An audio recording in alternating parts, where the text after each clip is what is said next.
লাইভে এসে আমি কি বলবো, আপনি আমার রাজনীতি শিখিয়ে দিবেন?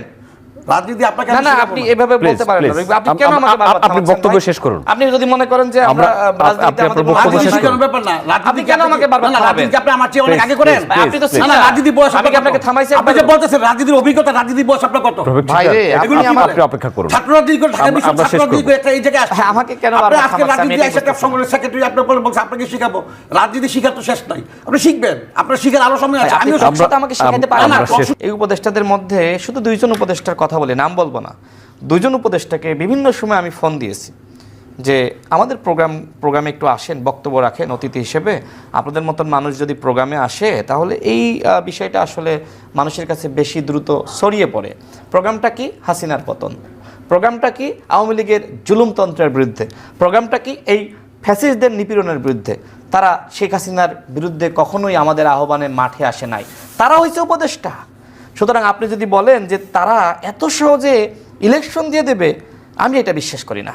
আমি আপনাকে এই টকশো থেকে বলছি, এই ইলেকশন আদায় করতে এই দেশের জনগণ, এই দেশের জনগণ যখন তখন রাস্তায় নামে না, আদায় করতে বাধ্য করবে না। ইলেকশন এই যে এখন তো আপনি আন্দোলনের দিকে যাচ্ছেন, আমার মতনই কথা বলতেছেন। আমি এটাই বলতেছি যে সরকারকে আসলে চোখে চোখে রাখতে হবে, সরকার যাতে বিপথে না যায়। সরকারের কতিপয় উপদেষ্টারা দেশের বিরুদ্ধে, রাষ্ট্রের বিরুদ্ধে ষড়যন্ত্র করবে। নির্বাচন যথাসময়ে না হোক তারা সেই বিষয়ে চক্রান্ত করবে, কারণ তাদের রয়েছে, 10 সেকেন্ডে শেষ করি, তাদের রয়েছে আওয়ামী প্রেম। তারা চাইবে যে আওয়ামী লীগ নির্বাচনে আসুক, কোনোভাবে তারা আওয়ামী লীগকে নির্বাচনে আনার জন্য চক্রান্ত করতেছে। আপনি নিশ্চয়ই জানেন কিনা আমি জানি না। আওয়ামী লীগকে আপনি এত স্মরণ করার কোনো কারণ নাই। এই উপদেষ্টাদের একটি অংশ স্মরণ করতেছেন প্রতিনিয়ত। শেষ করি, আমি শেষ করি। মনে হয় যে সরকারের উপদেষ্টা যারা সমালোচনা করছেন তারাও এতবার বলে না। আমি কি দয়া করে আপনাকে বলি রফিক ভাই, এত আওয়ামী লীগ করেন না, শুনেন, এত আওয়ামী লীগ করেন না। আওয়ামী লীগ যারা করে তারা আওয়ামী লীগের কথা আজকে বলতেছে না। তারা তাদের 15 আগস্টে খিচুড়ি রান্না করে না, তারা জাতীয় দিবসগুলোতে একটা ব্যানার নিয়ে যায় না।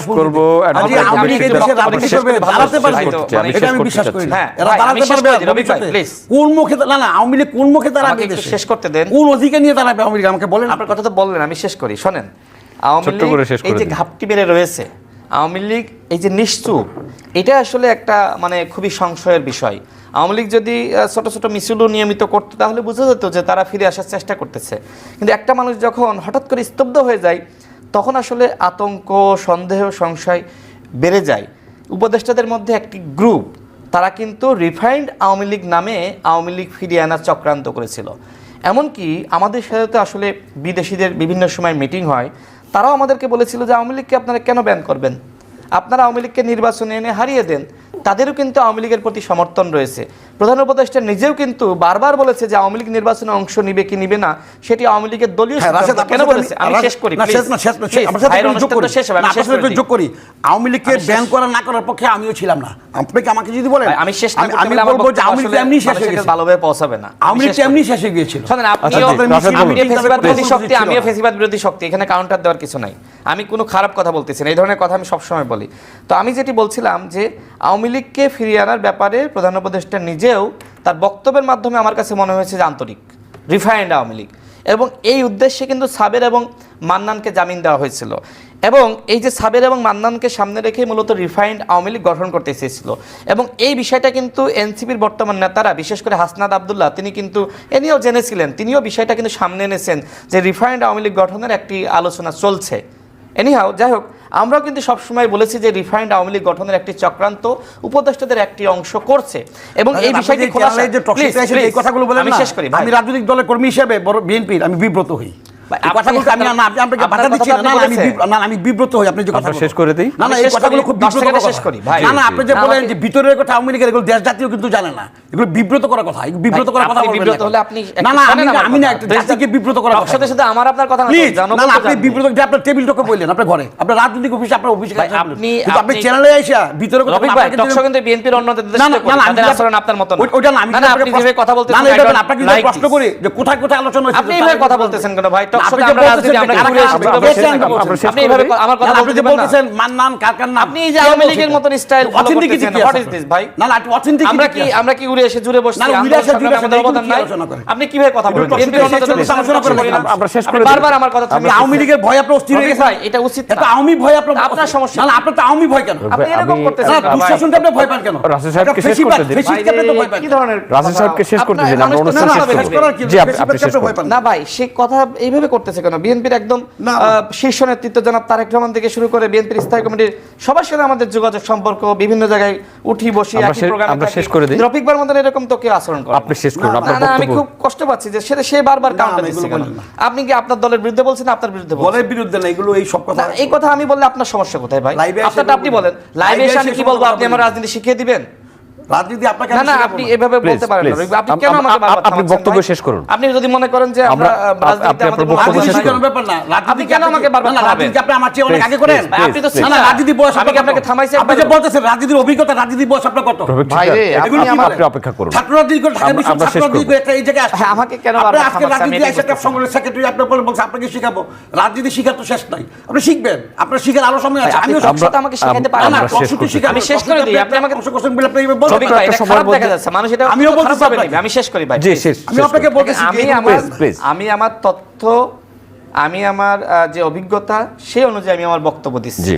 এই স্বাধীনতা তো আমাকে দিতে হবে। আপনি শেষ করুন। রফিক ভাইয়ের সময় রফিক ভাই কথা বলেছে, আমি কিন্তু কখনোই তাকে কাউন্টার দিই না। আমি কিন্তু দুইজনকে হ্যাঁ। থামিয়ে দিয়ে শেষ করছি না। জি, আপনি জি। আপনি শেষ করলেই আমি শেষ হ্যাঁ, করব। আমি সেটাই বলতেছি যে অবশ্যই আমাদের ভিতরে সহনশীলতা দরকার, ধৈর্যশীলতা দরকার। আমি কি বলবো, আমার বক্তব্য খারাপ ভালো হলে সেটা দর্শক গ্রহণ করবে, সেটা দর্শক আমাকে উত্তর দিবে। আপনি শেষ করবেন, হ্যাঁ আমি please. শেষ করছি।